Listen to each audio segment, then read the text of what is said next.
देखो भाई, ये तो है मेरी अल्ट्रासाउंड यानी कि पेट का एक्सरे, ठीक है, जिसमें डॉक्टर साहब ने बोला कि आपको आंतों में सूजन है बहुत ज़बरदस्त और इन्फेक्शन फैल गया है आंतों के अंदर, ठीक है। अब ये हुआ क्यों, पहले तो रिपोर्ट मैंने आपको दिखा दी, नाम मेरा लिखा हुआ है यहाँ पे। अब आगे की बात करते हैं। डेट भी ऊपर देख लो। मैंने खाई थी, आजकल वो आंतों को क्लीन करने वाले, कोलोन को क्लीन करने वाले प्रोडक्ट चल रहे हैं ना मार्केट में, सोशल मीडिया पे बहुत वायरल हो रहे हैं कि इसको खाओ, डाइजेशन क्लीन बनाओ, बिल्कुल बेहतर हो जाओ, है ना। उनमें से किसी में से एक प्रोडक्ट जो बहुत ज़्यादा प्रमोट हो रहा है, मैं नाम नहीं लूँगा, आप समझ सकते हैं अपने आप ही कौन सा हो सकता है वो। तो किसी मित्र ने मंगाया, मेरे मन में लालच था, मैंने कहा यार हेल्दी चीज़ें खाने की बड़ी इच्छा रहती है। तो हर आयुर्वेदिक दिखने वाली चीज़ें आयुर्वेदिक नहीं होती, कभी कभी नुकसान भी दे जाती हैं, ठीक है। तो मैंने सिर्फ पिया, अगले दिन मुझे पेट दर्द होना स्टार्ट हुआ, उसके अगले दिन पिया और ज़्यादा पेट दर्द होना स्टार्ट हुआ। मेरी हालत इतनी ख़राब हो गई कि बहुत ज़्यादा पेट दर्द होना स्टार्ट हो गया। मेरे को पक्का कंफर्म हो गया था कि कहीं ना कहीं आंतों में सूजन आ गई है, इन्फेक्शन हो गया है, कोई ना कोई कारण बन गया है।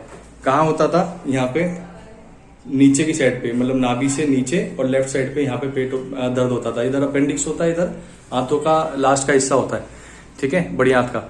तो उसमें ज़्यादा दर्द होना स्टार्ट हो गया। अब उसमें इतना पेन हो रहा था, मैं डॉक्टर के पास में गया, उन्होंने बोला अभी 3 दिन तक दवाई खाओ। लगातार दवाई में भी 15-15 मिनट बाद की 3 खुराक दी थी उन्होंने, और ऐसे 3 बार दी। तो बोले 3 बार दवाई खाओ, 3 दिन तक खाओ, तो देखते हैं क्या होता है, उसके बाद में नहीं होता तो अल्ट्रासाउंड कराएंगे। 3 दिन खाई, जरा सा भी दर्द में आराम नहीं मिला, ठीक है। दर्द की गोली भी उन्होंने लगाई और उन्होंने कहा था, एक गोली साथ में दी थी कि अगर जब दर्द ज़्यादा हो तो ये भी खा लेना। मैंने वो भी खाई, दर्द में आराम बिल्कुल भी नहीं आया, रत्ती भर भी आराम नहीं आया। रात को सोने से बाद में जब मैं सुबह उठता था तो दर्द ज़्यादा होता था मुझे, क्योंकि रात भर पेशाब, जैसे ही प्रेशर बनता, गैस्ट्रिक इश्यूज होते, वो फूल जाता है ना, तो और ज़्यादा दर्द करता, हल्की सी छूने पे भी दर्द होता था वहाँ पर। तो मैंने डॉक्टर की दवाई खाने के बाद में उन्होंने बोला अल्ट्रासाउंड कराओ। अल्ट्रासाउंड मैंने रिपोर्ट आपको दिखा दी अभी। उस अल्ट्रासाउंड कराने के बावजूद भी उन्होंने बोला कि भाई आपको टेस्ट कराने पड़ेंगे। मैं समझ गया था अल्ट्रासाउंड में क्या कांड है, ठीक है। फिर भी डॉक्टर की दवाई ली, 3 टाइम की खुराक ली। उन्होंने बोला कि कम से कम ये फटाफट से खाओ। उन्होंने और डोज हैवी बढ़ा दी, एंटीबायोटिक्स बढ़ा दिए। मैं सच बता रहा हूँ आपको, आज वो दिन है सुबह, ठीक है, आज वो दिन है। आज मेरे ख्याल 5 तारीख है, 4 तारीख को मेरा अल्ट्रासाउंड हुआ था, यानी कि कल जो मैंने डेट आपको दिखाई अल्ट्रासाउंड की। मेरे को आज सुबह उठने पे भी दर्द था, सेम दर्द था, ठीक है, आराम नहीं था। मैं फ्रेश होके आया, बैठा, पेन वही था। मैंने क्या किया, मैंने अपना एक तो एसबीटीसी जूस मंगाया था, ठीक है, और एक ये जीपीएम मंगाया था। ये देखो खुला हुआ है, सील नहीं है, ठीक है, सील्ड होती है ऐसी, ये रही सील्ड। तो इसको मैं यूज करा सुबह सुबह, इसको पिया मैंने, और मैंने इसको पिया। इसको तो मैं 2 दिन से पी रहा हूँ, तो थोड़ा सा क्लीनिंग में बेनिफिट था सुबह सुबह। लेकिन जैसे ही मैंने एसबीटीसी जूस के साथ में जीपीएम को प्लस किया ना, मैंने खाली एक बार पिया है, जरा सा पिया है, मेरा पेन कम से कम 75% बिल्कुल क्लीन हो गया। आप सोचो, डॉक्टर की दवाई से मैं 5 दिन से खा रहा हूँ, रत्ती भर दर्द में आराम नहीं था। बल्कि ऐसा होता है कि दर्द उतना ही रहता है जितना होता है, बस क्षमताएं जो होती है ना हमको कंट्रोल पाने की दर्द में, वो बढ़ती कम रहती है, ठीक है, ऊपर नीचे होती रहती है। तो थकान हो गई थी बॉडी में, बिल्कुल मतलब हालत बिल्कुल खस्ता हो गई थी, काम नहीं कर पा रहा था कुछ भी। लेकिन आज बड़ा अच्छा लग रहा है मुझे, पेन गायब, 20% पेन होगा बस बचा हुआ। तो एसबीटीसी जूस मैंने पहले भी लिया था, लेकिन मुझे फर्क नहीं पड़ा, पता भी नहीं चला कि क्या हो गया, पेट में गया और गायब।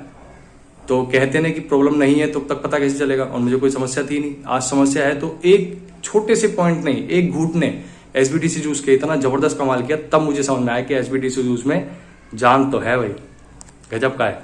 आप लोगों से यही बोलना चाहूँगा कि मार्केट में जो भी प्रोडक्ट्स प्रमोट हो रहे हैं, तो डॉक्टर्स कभी भी प्रमोटर नहीं हो सकता ना, यानी कि वो मार्केटर्स हैं। और मार्केटर्स के पास में इतनी सारी चीज़ें कैसे आई, यानी कि वो बुद्धि चला रहे हैं कि यार इसमें ये फायदा हो सकता है, तो ये डाल के बना देते हैं सामान। तो ये चीज़ों का सेवन थोड़ा सा ध्यान से लें, और प्रयोग को थोड़ा सा सोच समझ के करें कि कोई नुकसान ना हो जाए बॉडी में, ठीक है। अपने पास में जो प्रोडक्ट है उस पर बिलीव करें। एस्टोनिया 1 के प्रोडक्ट्स सच में लाजवाब है, गजब के प्रोडक्ट्स हैं, ठीक है। मेरे पेन भी रहता था सर में बहुत ज़्यादा, पता नहीं कितने सालों से मैंने कितनी कंपनियों के, किसी कंपनी में माइंड केयर है, मैंने पेटी की पेटी जूसेस पी पी के खत्म करी है। आज तक सर में दर्द में आराम नहीं मिला मुझे कभी भी। ठीक है, मैंने शंख पुष्पी एक करके आती है, मैंने लिक्विड उसके बहुत पिए। मेरे को लगा शायद पानी मिला के ज़्यादा देते हैं इसलिए असर नहीं आ रहा। मैंने टेबलेट फॉर्म में लेना स्टार्ट कर दिया, बहुत खाया मैंने, लेकिन रिजल्ट नहीं आया। जरा सा भी दर्द में रिजल्ट नहीं आया मुझे। मैंने क्या किया, मेरे को दर्द में देख के मेरे ही अपलाइन ने मुझे ये डब्बी दे दी। ठीक है, ब्रेन वन की डब्बी है, ब्रेन वन लिखा होगा यहाँ पे देखो। तो ये ब्रेन वन दे दिया, ये डब्बी खाली हो चुकी है पूरी। ठीक है, तो ब्रेन वन लिया मैंने। आप यकीन नहीं मानेंगे, 3 दिन तक तो मुझे कोई फर्क नहीं पड़ा, लेकिन चौथे दिन मैं फील क्या करता हूँ कि मेरा पेन गायब हो गया। बहुत गजब का पेन होता था, मेरे को आदत हो गई थी पेन के साथ में काम करने की। बाद में पता चला माइग्रेन था, तो माइग्रेन में इतना जबरदस्त काम करता है ये प्रोडक्ट। एक बार में मतलब कितनी बोतलें खत्म कर डाली होगी मैंने बाकी कंपनीज की, लेकिन यहाँ एक डब्बी ने काम कर दिया। अब मैं सोचता हूँ कि इस डब्बी को और मंगाऊंगा तो शायद हो सकता है वो पूरी जड़ से खत्म हो जाए जो समस्या मेरे माइंड में थी। इसीलिए शायद ये पैरालाइज में और भी सब चीज़ों में इतना ज़्यादा फायदा देता है। तो एक्चुअल में एस्टोनिया के प्रोडक्ट्स गजब के हैं, आप भी इस्तेमाल करिए और आप लोग भी टेस्टिमनीज को शेयर करना शुरू करिए।